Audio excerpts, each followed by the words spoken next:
Hi, this is Dr. Carla Gibson with the Gaining Power Over Stress webcast, podcast. I'm not sure what to call it, but we're here to have a conversation with Ilana Lea. She's the owner of Enerjoy Fitness here in Scottsdale. And I invited her to have a conversation with me today about exercise. So in the Gaining Power Over Stress with Dr. Carla Facebook group, we have been having a self-care challenge this week, actually this month. I declared June self-care month, because I know for myself, the past few months have been really stressful. You know, everything happening with COVID-19 and just what's happening in the world. And here in Scottsdale, it's a stressful time anyway. We go into the summer season where the temperatures are triple digits every single day. And that's like a physical stress in amongst itself. Sometimes it causes business stress because businesses tend to slow down here a little bit. You have to kind of do different things. So there's a lot of stress that comes at us in the month of June, where sometimes, I don't know, when I was growing up in the Midwest, you get to June and it's kind of like a month to go, because like school's over and you're starting summer and you're traveling. But even for other parts of the country this year, you know, it's a whole different world.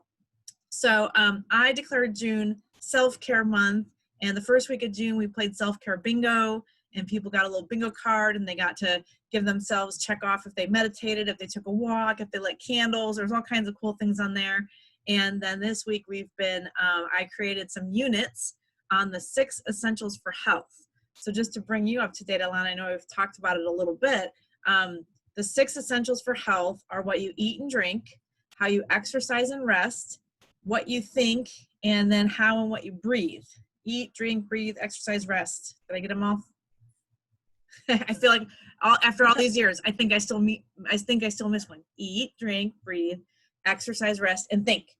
Thinking. You're thinking, your mindset, how you think, how you're proactive, how you're willing to, you know, take on new ideas. And that's a lot of the work that I do in my office with the neuroemotional technique and bioenergetic synchronization technique, is that I really get to kind of like how your brain is thinking you. You know, when you have an idea or a thought about certain things, it's because you have patterns. You've built patterns your whole life so that you know how to survive and make it, and that your brain can ensure that you'll survive. Unfortunately, some of those patterns aren't consistent with what's happening with you now, and your brain doesn't care. Your brain doesn't care if you feel good. It doesn't care if you feel bad. Its job is just to help you survive. But luckily, we've got this frontal lobe that we can take on new ideas and we can do new things. But sometimes we've got to reprogram those old patterns so that our body functions optimally for what we're up to right now. So think is the most important. So the conversation I want to have with you today, Alana, is so many things we could talk about, so many things. But first, I want you to just take a minute and introduce yourself. Tell us about you and Enerjoy Fitness and your history. And I know we talked the other day for a little bit and we just scratched the surface. Like, I didn't even get to hear about your career. You've been, owned the gym for 10 years, but I could tell you've done a lot of cool things in the fitness world before that. So go ahead and tell us a little bit about you. Okay, Carla, thank you so much. And thank you for giving me this opportunity to share me with everybody. And then I'm excited about our conversation. So like you said, my name is Ilana Lea, and I'm the owner of Enerjoy Fitness. It's a boutique studio in Scottsdale, Arizona, where we specialize in super longevity training. And I think we'll get to that a little later. But a little bit about my history. I actually grew up in Israel. And then I moved here about 25 years ago, competed in fitness competitions and figure, like it's basically like a bodybuilding competition for over 20 years, and won many awards, won some, lost some, all of that. But I have a lot of experience when it comes to building a healthy, fit body in a way that's complementary to one's person's health. So you can basically be in a high level of fitness, but that doesn't mean you have to tear down your body. So that's kind of like what I specialize. I've had Enerjoy Fitness, my boutique studio, for 10 years, and it's been really fun. It's a very warm environment. People from all walks of life, all ages, all fitness levels, they all find a place at Enerjoy. And the goal really is like, let's get you fitter and better the longer you're alive. And let's do that through no pain, all gain. And let's build your body and get you fit, not tear your body down to get you fit. So it's a little bit different than most gyms. And yeah, it's interesting that like this time you said, you know, it's been kind of strange times with the pandemic and the quarantine, and I just opened my gym up again. And what's really one good thing that came out of it, now that now I get to connect with people that can come to my gym, people all over the country really, that possibly want to learn more about super longevity training. I can now Zoom with them a workout in that area. So that's actually been a very positive change in my business. So yeah, it's been definitely interesting. Isn't that great? That's so great. Well, you know, I learned the 6 essentials from health from Dr. M.T. Morter. He's M.T. Morter Jr. He's passed away now, but he would always say, he'd say, you need to exercise to be healthy, but exercise will never make you healthy. And it's kind of a, you know, conundrum, a little bit of a paradox. And, you know, that's because really in a lot of ways, exercises, it is meant to tear down things so that your body goes and rebuilds them. You know, and then that's kind of like how physiologically, the science of exercise works is that, you know, when you strain a muscle, it tears it a little bit, but then your body, right, being this self-healing, self-regulating organism, goes in there and it rebuilds the muscle. It makes it a little bit stronger, and then it's a little bit stronger every time. And so, you know, when he said that, he was really pointing to, you know, you got to have a little bit of health to start with, because the very nature of exercise is gonna break something like it's meant to. It's meant, and that also points to, you know, I talk about stress all the time. Like the name of this podcast is Gaining Power Over Stress, and I changed it to that because I really started to understand, you know, the stress isn't going away. You know, for the past I don't know, I've been in business for about 15 years, and for that 15 years, I've been trying to help people get rid of stress. But, you know, stress isn't all bad, and it's not going anywhere. And sometimes when you stress a system, when you stress a part of your body, it gives the opportunity for your body to check in and go, oh, you want to do that with it? Well, then I better put some more resources there and build that. And so, you know, part of taking advantage and taking care of yourself is looking at all those other essentials, what you eat and drink, that you're getting proper rest, that you're taking time to breathe and oxygenate your blood. When you're doing all those things, and when you have, you know, a brain that's functioning optimally and running a program for you to do what you're doing right now, then I can imagine exercise could be so beneficial. And then what you're talking about of exercise where you don't start necessarily wrecking everything and hoping we can rebuild it, but actually starting where you are and building on top of that could be so amazing. So tell me a little bit more about this idea of super longevity training. Like, what is it? I mean, I have an idea of what it is. Just, you know, for my own, I don't even know. Like, I just hear you guys talk about it. I don't know. But so what's really the philosophy, and then how does it show up in the gym? Yes, I'd love to explain a little bit about the super longevity training. And I loved everything you said around stress and around how exercise is actually a stress on the body. So I just think, yeah, there is good stress and bad stress, but really overdoing anything is usually not a good thing. And I'm ready for a new science. I'm not a scientist, so, you know, that's not my thing, but I'm ready for a new science in workouts that don't require pushing the body so hard to get to another fitness level. Now, where the super longevity training comes in, as many of us know already, there's good news in this world that we're actually living longer. And I feel we can live as long as we want. I mean, I'm going for forever, but that's me. So whatever your goals are, let's say you want to live amazing till 90, till 100, till 150, whatever you choose you want, you have to make sure that you're living in a quality of life. And super longevity training is all about that. So the science that's been till now didn't really take that in account. Like, people weren't living well till 80 and 90. They were maybe living well till 50 and then breaking down. So that kind of exercise of breaking the body down to build it was perhaps correct for that kind of goal of living good till 50, then I know I'm going to break down. But what if you want to live good, amazing till 100, 120, and an extraordinary quality of life, which to me means functioning, that my body is healthy and vibrant, and I can move, I can walk if I want, I can take a hike, whatever I want to do, I can do at 100. So that's where, if your goal is to have a quality of life, the longer you're alive, you have to reevaluate how you exercise. And that's where super longevity comes into it. And that's where the training that we provide at Enerjoy touches that. If a person comes in and they're 60 and they want to be better when they're 70, we have a way to take them there. Wow, that's amazing. Oh my gosh, Yeah. I loved everything you said. That's really amazing, because that's really what it is. You're right. All of the exercise recommendations, that you see out there, all the exercise programs, nothing's changed in the last 100 years, right? And most of that stuff came out of how you train a soldier or a warrior. If it was like the ancient times or Eastern philosophies, it was all about training someone to go out and battle. And maybe they were training to like go and give it all they got, and then maybe they're going to be dead at the end anyway. Right. Or, okay, they're going to go out and battle and hopefully win the war. And then they're maybe going to rest, and like you said, rest for a few years and then probably die really young because they put themselves under a high amount of stress.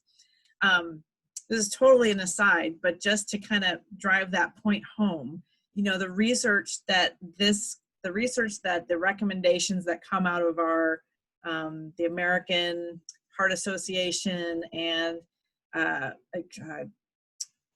can't think of the name, but all the recommendations for heart disease, all those recommendations came out of studying soldiers in the Korean War. Wow, I didn't know that. 19 to 25-year-olds, and they studied their hearts, and they found that there was a ton of plaque and cholesterol and all this buildup. And so what they said was that it was the diet. Oh, it's because they've been eating, this high fat food and this high fat, and that's where it came from. Did they ever stop to think these were young men going into war, like Right. under the biggest stress you could be under, plus probably however they trained before that to get to that place. And then they were evaluating them after they'd been killed in a war.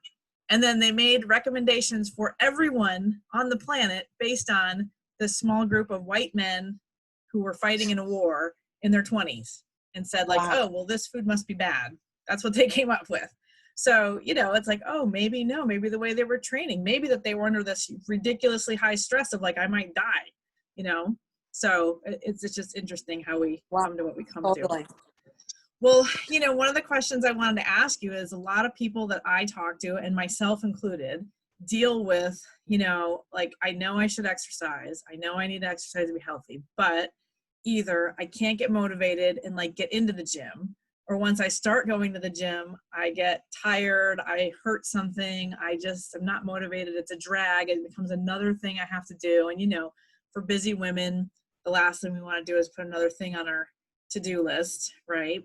So what are some tips you have, or what could you tell us about how to actually make exercise a part of our life? And I'm already excited, like, wait, I could do super longevity training. I'm already excited about that. Now I want to go. But, for somebody else who still needs a push, what would you tell them? That's awesome. And yeah, I can tell them what not to do. Right. Yes. First of all, number one, if you're going to start an exercise routine, make sure that you never stop ever again. Okay. So the commitment has to be long-term, not 3 months. I'm going to do this for 3 months, and then I'm going to go on a cruise and enjoy myself and exercise next year. No, if you're going to start an exercise routine, never stop. So you have to be ready. The way I see it, don't start if you're going to stop, because the stop and start, the going and stopping, is very uncomplimentary to the body and to the psyche, because you just feel you keep on failing. So that's number one. Don't stop if you're going to start. Number two, please don't go into the gym. Just don't go into the gym in the beginning. Don't. That's not what you want to do. Most people start out too fast and it just takes them to failure. It's better to start out slower than to like, okay, I'm motivated, I'm excited, I'm going to get into that gym, and then that never lasts. I actually tell people, don't get excited. Don't be excited, because the excitement, it's like being in love. You know, you meet someone, you fall in love, you know, after 3 months, that falling in love looks and feels a little bit different, you know. So the falling in love isn't like a long term, you know, answer to a good, healthy, you know, relationship. Same thing with training, with working out. You can be excited, but don't depend on you being excited to work out, because especially when we start going through the hormonal change, you know, our menopause, the motivation, if there was any motivation, it goes out the door. It's pretty amazing.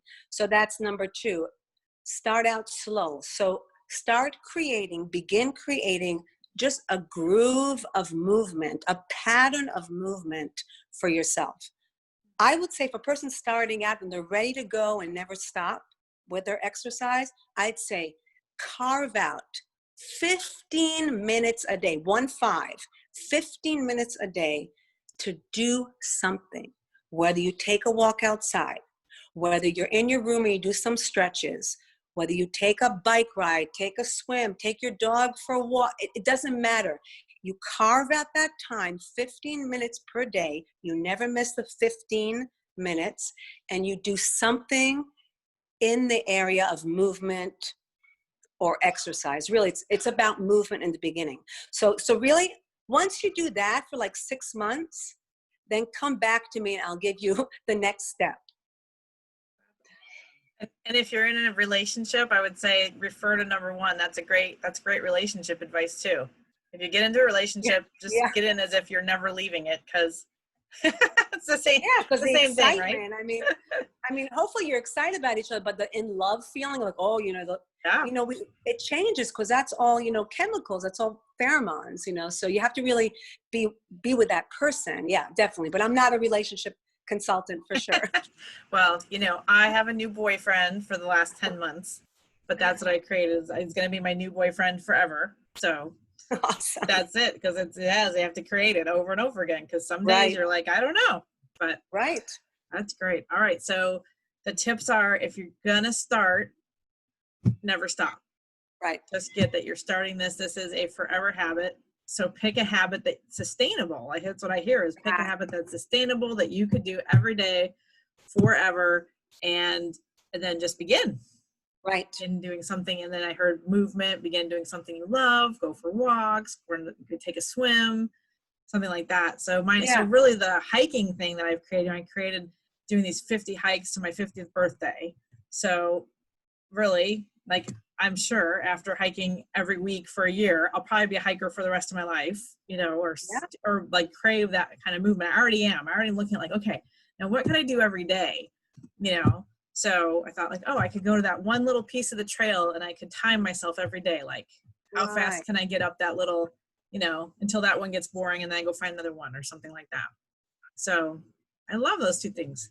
All right. Yeah. Anything else? Now, how about the sticking to it? So I know, okay, you create this 15 minutes, you love it, you do it. Let's say you get, I don't know, let's say you get the 6 months in, and then you're like, ugh, like, you know, you get to that day, morning, you wake up, you're like, I just don't want to today. So what would you say to people to get past that? Wow. That's a that's an in-depth question. Well, from my experience, if someone sticks to it for 6 months, what I just said, not like, you know, boot camp every day for an hour, that nobody sticks to that, because your body's completely smashed and you're overtrained. And so, but just the 15, what I find from my experience, that people actually end up craving, like your chemistry changes around it. So you start actually craving that exercise, and you can't do without it. That's my experience. It doesn't happen to everyone. So if after 6 months you're like, oh God, I did this for 6 months, but honestly now I'm like, kind of like, I'm sick of it and I don't want to do it anymore, I'd say reach out, like make it, it's almost like you stop smoking for 6 months, or you stop drinking a lot for 6 months and you want to get back on, you know, get some, like reach out to someone, reach out to a trainer, reach out to someone like you who can help with that. but don't let that happen. All that hard work that you put in for 6 months and that focus, that's serious if you want to give it up. So that's maybe a time where you can no longer be on your own with this, and you need to reach out to someone who can help you continue. Yeah, that's a good point. One of the things that, I work with a lot of women who are under multiple stresses. They either have some kind of autoimmune issue or a chronic fatigue diagnosis where they're not sure where the fatigue is coming from. They change their diet, they do different things, and they get some relief. But usually we find it is that we call it subconscious emotional memories. Like there's a subconscious stress, like something just comes up and has them like running away and fighting a bear. And when you're in that defense physiology, you're going to make more cortisol, you're going to make more adrenaline, and you're just going to feel like you can't settle down and do anything. Like you just got to keep going, and you don't even know what. So having a release like that, the 15 minutes a day, would be awesome. And if you find one day you're like, I got to do this, I got to do that, it would be a really good clue. Like you said, like, oh, wow, something's off. There's something off in my thinking, like I've triggered some pattern. And then that's when it's like time to maybe have a treatment with me, or gosh, maybe Right. my food choices, maybe I ate some food and that threw the chemicals off. And now I'm making, I know if I eat too much gluten or too much certain foods, like I just feel lethargic and like I don't want to do anything. And then my brain starts to make up like, yeah, you shouldn't do anything. You should just rest, which resting Right. sometimes can be an access. You need a rest if, like you said, if you're going out and killing it, but if you're doing that 15 minutes a day, it should be easy to sustain. And if it's not easy, that's when you need us. You need community, you need support, and you need to figure out what is triggering your body that way. We only have a few more minutes, but you mentioned about like the menopause. I think also something that's very common in the conversations around exercise in our society is that somehow women should be just like men when it comes to exercise. And I don't think women really honor the stages of life that they're in. Like when you're in your 20s and 30s, you are built for childbearing. Everything's pulling for you to recreate yourself, like to procreate. That's as an organ. I always say that as an organism, that's what you're here for, is to survive long enough to duplicate yourself. And then lucky for us, we have a society that's built like we're useful even after we do that, or whether we do that or not. But I think as women, we really don't honor that our bodies change. We have a different body every week when we're in our childbearing phase, because our hormones go through changes every single week. And then when we hit that age when we are no longer going to be childbearing and those systems start to cycle down, and like nature is no longer pulling for us to survive, and then we have to like mount the charge for our own survival on that physical level, things can really change, and you can really hit that. So do you have anything else to say about like hitting that menopause, premenopause and menopause, and like how your body changes and how you deal with, some of that? I know, in our conversation the other day, you mentioned like that you dealt with like, oh my gosh, in my 20s and 30s, all I want to do is work out. And then all of a sudden, like, you own a gym and you were sitting there like having to trick yourself into working out, right? So if I could tell one on you, but so like, tell me a little bit more about that and what women, what maybe they need to look for, or what helped you get past that.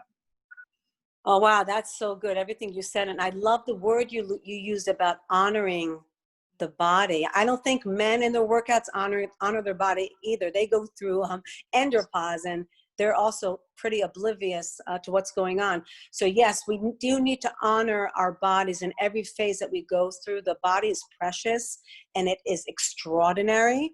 And if we really honor ourselves and we really listen to what's going on, we can get through all those phases in a beautiful way. So yes, like you did tell on me, I recently have entered what we would call menopause, and have found out that the motivation that I had before to even possibly, do business or work out, for instance, was lacking. So, the way I took it is I definitely felt I needed to do some more hormone therapy, like hormone replacement. I definitely believe in that, in supporting the body through these phases of change hormonally, and also knowing that's happening. So when that lack of motivation would come up, like, oh, I just don't want to do it right now, I speak to myself, look, Ilana, okay, you have from 1 o'clock till 2 to do your workout. You're not allowed to do anything else. I'd even put like an alarm where the alarm would go off at 1 p.m. at my gym. And I'm like, okay, get off the computer from doing, office work and get moving. And I'd have to really, really speak to myself. And so I'm pretty strong in that area. So I kind of get myself moving, but that's really what I do with my clients. I hold them accountable no matter what. I'm like, get to your appointment. You don't feel like it, it's okay. Get to your appointment, get moving, and everything's going to change. And it does, because the chemistry changes the minute you start moving your body. So my recommendation to anybody who faces that lack of motivation, of not wanting to move, I promise you, if you just start moving your body, anything, lift your arms up, twirl around, jog in place, whatever you want to do.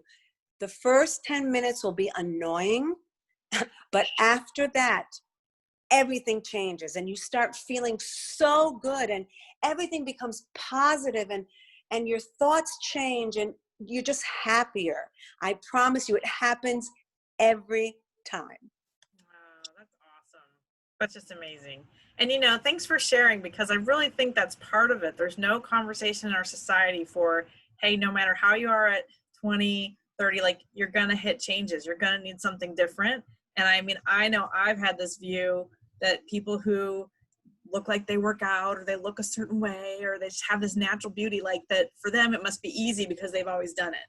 And for someone like me who had chronic pain and chronic health issues and never really could sustain any kind of workout, over time, like that I'm just broken somehow. And like, of course it's gonna be hard for me, but it's probably not hard for them. So there's just something great in knowing, because like in some ways it also gives, like I can get the same benefit out of moving that 10 minutes and having my whole chemistry change that you can. Like in that way, we're just totally the same, even though our body types may be different and our exercise history may be different. Like there's always a chance. So thank you for sharing that. Yeah, that's true. That's great. Yeah.